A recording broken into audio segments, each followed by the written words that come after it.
আর AI এর বিরুদ্ধে এবার অভিযোগ আসলো গাজা ফিলিস্তিনি বর্বরতার হামলার সহযোগী হিসাবে। তারা নাকি ইসরায়েলকে প্রত্যক্ষভাবে সহযোগিতা করে যাচ্ছেন। এআই এআই আমি প্রথমও অনেক আগে বলেছিলাম যে এআই মানুষের উপকার যেমন আসবে, মানুষের ক্ষতিও করে যাবে। যেমন এবার ফিলিস্তিনি গাজার জন্য তারা একটি হুমকি স্বরূপ হয়ে দাঁড়িয়েছেন। ইসরায়েল এআইয়ের মাধ্যমে তার সহযোগিতার ফিলিস্তিন গাজার উপর বর্বরতা চালাচ্ছেন।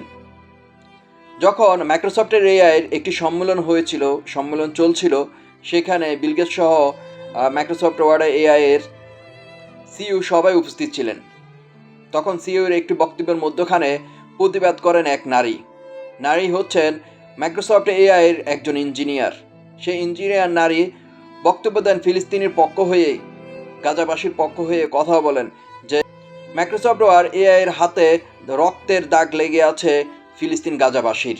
এ ধরনের মন্তব্য করেছেন সেই নারী। শুধু সেই নারী নয়, সেখানে উপস্থিত আরেক নারী, এই মাইক্রোসফট এআইয়ের একজন কর্মকর্তা আরেক নারী প্রতিবাদ করেন ফিলিস্তিনি পক্ষ হয়ে, যেটা নেট দুনিয়ার সামাজিক যোগাযোগ মাধ্যমে ইতিমধ্যে ভাইরাল হয়ে গিয়েছে।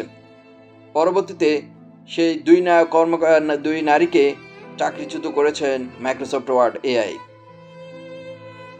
এবার তো বুঝতে পারছেন যে মাইক্রোসফট এআই আপনাদের জন্য, জীবনের জন্য কতটা আনন্দদায়ক এবং কি ভয়ঙ্কর।